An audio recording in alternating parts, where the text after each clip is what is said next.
Scott Campsall and Jennifer DeVue from Okami Kai Karate. It sounds so simple, but it's so true. Keep moving. Don't stand there in one spot, because when you do, you can get locked in that spot pretty quickly. The saying laziness begets laziness is so true. I know that when I let myself go into holiday mode and down mode, it's hard to get out of it.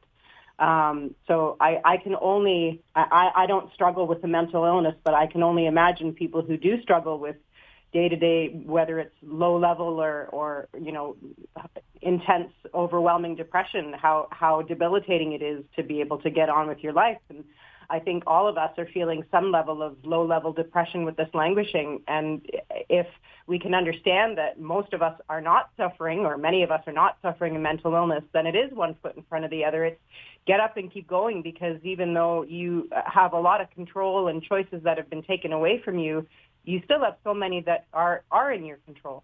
Right. And that could be taking music lessons. And I'm wondering, in taking music lessons, you are using parts of your brain, and they're going to be active at that moment. And rather than languishing, they're functioning.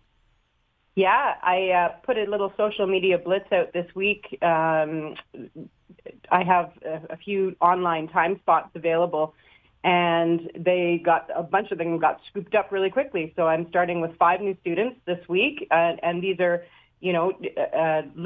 ranging from little kids to teenagers who obviously their parents are taking enough of an interest to go, hey, yeah, we don't have to wait till in person, and I'll be the first to say in person is better for sure. But how about we do the best with what we got right now, whether that's online music lessons or whether it's online karate and fitness classes. Let's do the best that we possibly can, instead of waiting for it to get better. Because right now, this is what we got. This is what we got right now. Yeah, Might as well work with it. Yeah. Now, I do want to talk about the physical aspect in a moment with Scott, but also just back to the musical aspect in being a teacher and looking at what's going on.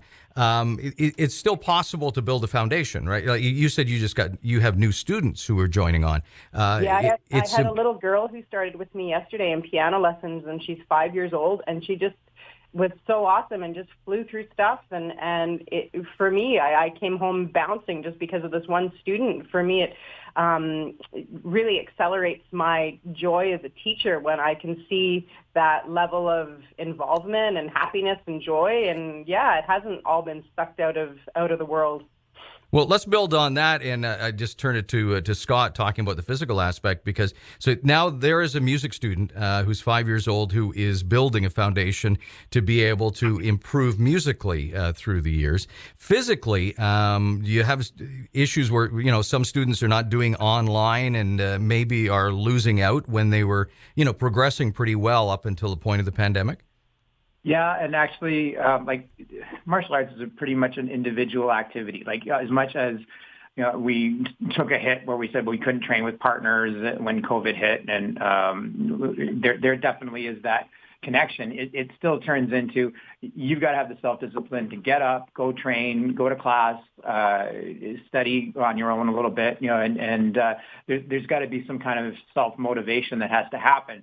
And so the kids that are online are still progressing. And then we've got kids that... And adults. Yeah, and adults too. Yeah. And we've had students that, the lockdown got lifted the first time, and I had a mom that called me and she said, I want my son to grade with the other kids that he was training with.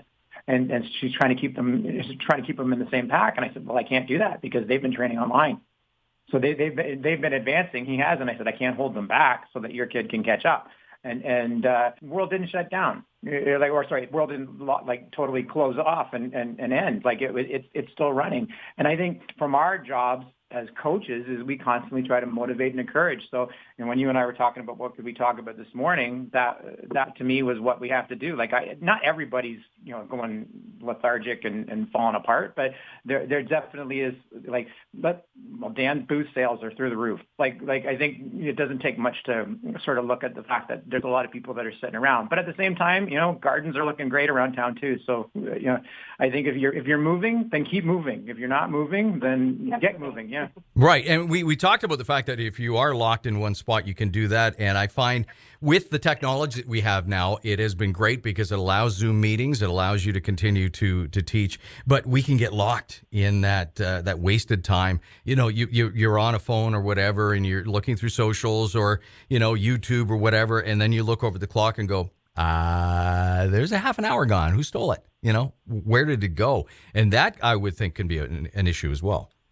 Yeah, and maybe there's even a constructive idea of, okay, you need to shut down. And you know, this is actually giving me a kick in the pants myself. Like there's times where, yeah, is it so bad to go and look at YouTube or Facebook or something for a little while? No, but at the same time, yeah, you're right. How much time have you lost now? Like when you're just saying, oh, I just need a few minutes to shut down. Maybe set a timer. Maybe, you know, start monitoring how much time you actually, do you really need the half an hour to shut down, or could you get going again in about 10?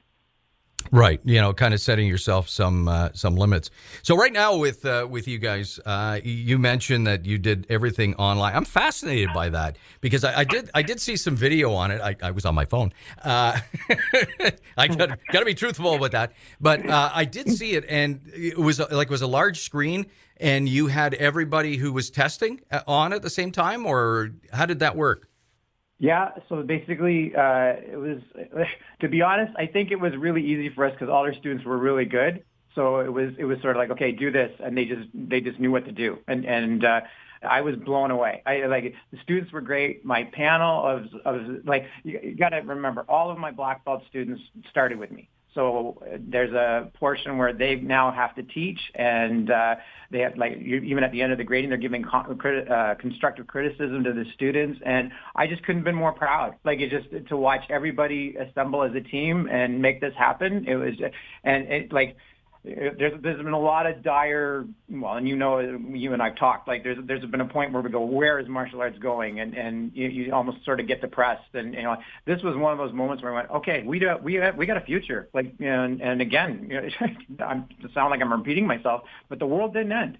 And part of it for us was figuring out the efficacy of the technology. So when we do a normal grading, if it's not your turn to, you know, do whatever the